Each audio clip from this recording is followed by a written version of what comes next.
বাংলাদেশ আমরা বলে থাকি যে 91% মুসলমানের দেশ, এটা আসলে নাম দেখে আমরা বলি, কিন্তু যদি আমরা কাজ বিবেচনায় নিয়ে বলতে চাই তাহলে বলাটা আমাদের জন্য খুব দুষ্কর এবং কঠিন হয়েছে। শুধু এটা না, যারা দ্বীনের খেদমত করেন, ওলামা হজরত হিসাবেও যারা পরিচিত, তাদের মধ্যে অনেক ব্যাপারে অনেক বিষয় রয়ে গেছে। সবার চিন্তা, সবার কর্ম পরিধি একই ধরনের নয়। দেশের স্বার্থে আমরা অন্তত এতটা আশা করি যে যারা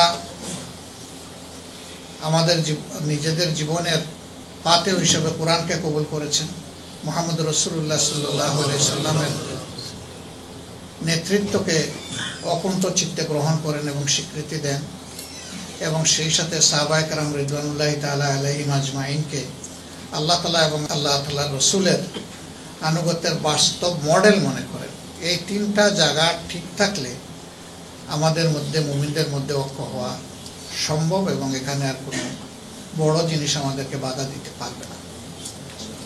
কাউকে যদি জিজ্ঞেস করা হয় যে এই তিনটা মানেন কিনা, সবাই বলে মানেন। তো সবাই মানলে আমাদের ঐক্য হয় না কেন? ওই সবাই মানি, কিন্তু কিছু শর্ত সহ মানি। আমার এই শর্তটা যদি পূরণ হয় তাইলে আমি মানি, যদি না হয় তাইলে আমি নাই। এখন আমরা যখন শর্ত দেব, তখন এটা মনে করতে হবে যে আমি শর্ত দেওয়ার মতো একমাত্র অধিকারী নই, আরো শর্ত দেওয়ার মানুষ আছে, দল আছে, সংস্থা আছে। এই সব শর্তের ফায়সালা করে একটা ঐক্য আসলে করা খুবই দুষ্কর। এই জায়গায় সবাইকে উদার মনে এগিয়ে আসতে হবে। কারো যদি কোনো ভুল থাকে তাকে দরদের সাথে ধরিয়ে দিতে হবে, সাহায্য করতে হবে, পরামর্শ দিতে হবে। কিন্তু সেই ভুল না ধরিয়ে দিয়ে আমি যদি সমালোচনায় নেমে যাই, তাহলে আমার সমালোচনা কার্যকর হতেও পারে, নাও হতে পারে।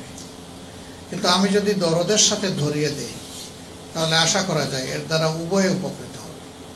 যিনি ধরিয়ে দিলেন এবং যাকে ধরে দেওয়া হলো, উভয়ই উপকৃত হওয়ার সম্ভাবনা থাকে। এই জায়গায় যদি আমরা অন্তত আসতে পারি, তাহলে বহু সমস্যা আমাদের মিনিমাইজ হয়ে যাবে। আমরা সংশ্লিষ্ট ব্যক্তি কিংবা দলকে বলার আগে আমরা জনগণকে বলে দিই অনেক বিষয়। তো এটা তো তাহলে ভাই হিসাবে, বন্ধু হিসাবে আমি আমার দায়িত্ব সেভাবে পালন করলাম। যার হক আগে তাকে বলি, তাকে সাহায্য করি, তার জন্য দোয়া করি। সে কিছুই জানলো না, তাকে কিছুই বললাম না, আমরা বলে দিলাম জনগণের কাছে। ঐক্য হওয়াটা অবশ্যই আমাদের কামনা। এর মাধ্যমে মুসলিম উম্মার মধ্যে, মুসলমানদের মধ্যে আলহামদুলিল্লাহ উচ্ছ্বাস তৈরি হবে, আবেগ তৈরি হবে, সাহস হিম্মত বাড়বে, আগ্রহ বাড়বে দিনের খেদমত করার জন্য। কিন্তু ঐক্যের পরে যখন ঐক্যটা ভেঙে যায়, তখন তো মুমিনদের হৃদয়টাও ভেঙে যায় এর সাথে। কেন আমরা এই ঐক্য ভাঙি, গড়ি বা কেন, ভাঙি বা কেন? এই জন্যে এবার আমরা সবাইকে অনুরোধ করতেছি যে ভাই, ঐক্যটা গড়বেন, আল্লাহর রাস্তায় একটু দিলটা বড় করে আসেন। ছোটখাটো বিষয়গুলা নিয়ে আমরা টানাটানি না। আমরা তো কোনো সময় করি না, এটা আমি আমার পক্ষ থেকে দায়িত্ব নিয়ে বলছি, আমরা এগুলা কোনো সময়ই করি না। আমাদের যারা সমালোচনা করেন, আমরা সকলকে বন্ধু মনে করি। বলবেন গালি দিলেও কি বন্ধু মনে করেন? হ্যাঁ, বন্ধু মনে করি। তিনি যে ভাষাই হোক সমালোচনা করে আমাকে সাহায্য করছেন। আমরা চেষ্টা করি ভাষা যাই হোক, বস্তু কিছু আমাদের জন্য এখানে আছে কিনা। যদি বস্তু আমরা খুঁজে পাই, তাহলে আমরা চেষ্টা করি আমাদেরকে সংশোধন করা। কিন্তু এরপরেও এই কথা দাবি করি না আমরা যে আমরা পারফেক্ট মুসলিম। এ দুঃসাহস দেখানোর শক্তি আমাদের নেই। আমরা মানুষ, ঘাটতি আমাদের থাকবে, এটাই স্বাভাবিক। রাসূল করিম সাল্লাল্লাহু আলাইহি ওয়াসাল্লাম তৃতীয় ধাপের পরে চতুর্থ ধাপের জন্য কোনো সুসংবাদ দেননি। খায়রুল কুরুনি কারনি সুম্মাল্লাযীনা ইয়ালুনাহুম সুম্মাল্লাযীনা ইয়ালুনাহুম। তারপরে তো আল্লাহ রাসূল থেমে গেছেন। এটা কি এমনি এমনি থেমে গেছেন না? নাইলে তো আল্লাহ রাসূল বলে দিতে পারতেন যে এই ধারা কিয়ামত পর্যন্ত এইভাবে অব্যাহত থাকবে। এই 3 স্তরে এসে আল্লাহ রাসূল থেমে গেছেন। আল্লাহ রাসূল তো নিজের থেকে কিছু বলতেন না। রাসূল করিম সাল্লাল্লাহু আলাইহি সাল্লামকে আল্লাহ তাআলা তার উপরে যা ওহী আলহাম করতেন, তার ভিত্তিতেই তিনি ফয়সালা দিতেন, সুসংবাদ দিতেন, সতর্ক করতেন। তিনি বাশির এবং তিনি নাজির, দুই দায়িত্বই তিনি পালন করতেন। সেটা তো নিজের পক্ষ থেকে না, আল্লাহ তাআলার পক্ষ থেকে। আল্লাহ যেভাবে তাকে গাইড করতেন, তিনি সেভাবেই উম্মার হাতে নিয়ামত তুলে দিতেন। তো এই জায়গায় এসে থেমে যাওয়ার মানেই হচ্ছে যে পরবর্তী যুগে আরো কিছু সমস্যার সৃষ্টি হবে, এবং সেগুলোর আভাস তিনি দিয়ে গেছেন। এখন হবেটা কি? তাইলে কি এইভাবে বিশৃঙ্খল অবস্থায় আমরা চলতেই থাকবো আর আমরা অপমানিত এবং লাঞ্ছিত হতে থাকবো? তার সমাধানও আল্লাহ রসুল বলে গেছে যে আমার উম্মত ততক্ষণ পর্যন্ত ক্ষতিগ্রস্ত হবে না যতক্ষণ পর্যন্ত দুইটা নিয়ামতকে শক্তভাবে ধরে রাখবে, একটি কিতাবুল্লাহ আর একটি সুন্নতে রাসূলুল্লাহ সাল্লাল্লাহু আলাইহি ওয়াসাল্লাম। এই দুই জিনিস যদি উম্মত ধরে রাখে শক্তভাবে, তাহলে উম্মত ক্ষতিগ্রস্ত হবে না। তাহলে আমরা কেন ক্ষতিগ্রস্ত হচ্ছি? এর উত্তর কিন্তু ওইটার মধ্যেই, যে আমরা এই দুইটাকে যেভাবে ধরা দরকার সেভাবে ধরছি না, সেভাবে না ধরার কারণেই আমরা ক্ষতিগ্রস্ত। এই জায়গাটা আমাদের পরিচ্ছন্ন করতে হবে, পরিষ্কার করতে হবে, এই জায়গাটা আমাদের রিপেয়ার করতে হবে, মেরামত করতে হবে। আল্লাহ তাআলা সেই রুহানি ঐক্য যেন আমাদেরকে গড়ার তৌফিক দান করেন। আমি আপনাদেরকে দোয়া চাই, আমার সহকর্মীদেরকে আমি বলার চেষ্টা করি, বলছি, বলে যাব, বলতে থাকবো, যে দিন কেবল আমাদের নয়, আমাদের সবার, একা জামাত ইসলামীর না। সুতরাং সবাইকে নিয়েই দিনের পথে লড়াই করবো ইনশাআল্লাহ। কেউ আমাদেরকে স্বীকৃতি দেওক, মর্যাদা দেওক, তারও পরোয়া আমরা করবো না। কেউ আমাদেরকে নিন্দাবাদ বলে তারও পরোয়া করবো না, বরঞ্চ সবাইকে ভাই এবং বন্ধু মনে করে বুকে জড়িয়ে ধরেই সামনে আগানোর চেষ্টা করবো। আল্লাহ যেন এই তৌফিক আমাদেরকে দান করেন। আমি আপনাদের কাছে সহযোগিতা চাই। আপনারা এখান থেকে দেখছেন, আপনারা একটু 4D ভিশনে দেখবেন। 4D ভিশনটা কি? 4 ডাইমেনশনাল ভিশন। আপনারা সামনে থেকে দেখার চেষ্টা করবেন, পিছন থেকে দেখার চেষ্টা করবেন, ডান থেকে দেখার চেষ্টা করবেন, বাম থেকে দেখার চেষ্টা করবেন।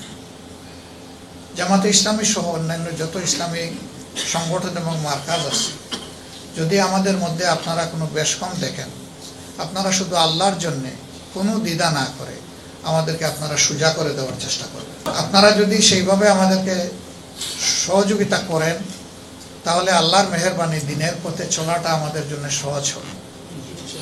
আপনারা এখানে বসে বসে শুধু কষ্ট পাবেন না আমাদের বিভ্রান্তির জন্য অথবা ভুলের জন্য, বরঞ্চ আমাদেরকে ধরে দিয়ে সাহায্য করবেন এবং নিজের কষ্ট আমাদের ঘাড়ে ফেলে দিবেন, যে আমার যা দায়িত্ব ছিল আমি করেছি, এখন আল্লাহ সাহায্য করুক যাতে আমার প্রত্যাশাটা পূরণ হয়, যদি এটা সহি হয়।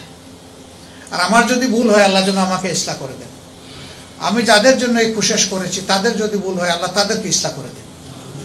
যদি এইভাবে পারস্পরিক ভালোবাসা, দোয়া, সহযোগিতা থাকে, আলহামদুলিল্লাহ আমরা আগায় যেতে পারবো ইনশাআল্লাহ। ব্রিটেনকে আমরা ভিন্ন মাত্রায় দেখি, ভিন্ন দৃষ্টিতে দেখি। এমনকি কিছু কিছু ক্ষেত্রে আমরা, যদিও আমাদের আবেগের রুহানি কেন্দ্র হচ্ছে খানায়ে কাবা, রাসূল করিম সাল্লাল্লাহু আলাইহি সাল্লামের মসজিদ, এই দুইটা তো মুসলিম উম্মার অনেক বড় নিয়ামত। এরপরে মসজিদুল আকসা, সেটাকে আমরা অন্তরে লালন করি, ধারণ করি আবেগের সাথে, আমাদের ইমানের অংশ হিসাবে। এর পাশাপাশি আমরা আমাদের দেশকে তো ভালোবাসি, ব্যাপারে তো কোনো প্রশ্ন নাই, আমি বিশ্বাস করি এটা। এই জন্য আমি ব্যক্তিগতভাবে কেউ কেউ কোনো দেশের দালাল এটা বলতে আমি রাজি। কেউ যদি ওটা করে, এটা তার দায়। আমি আমার দেশের নাগরিককে আরেক দেশের দালাল বানাইয়া এনভেলাপের ভিতরে ঢুকাই দেবো, এটা আমার কাজ না। বরঞ্চ সে যদি কোনো ভুল করে, আমি তাকে লুকমা দেবো, আমি তাকে বলবো যে ভাই এবার এই কাজ আপনি সঠিক করছেন না। এটা বলতে গিয়ে কেউ আমার উপর খুশি হয় আলহামদুলিল্লাহ, কেউ আমার উপর নারাজ হয়, তাও আলহামদুলিল্লাহ, আমার কোনো অসুবিধা নেই। আমার দায়িত্ব আমাকে পালন করতে হবে। আমি দায়িত্ব পালন না করে আরেকজনকে এইভাবে বুকিং দেবো, এটাকে আমি সঠিক মনে করি না।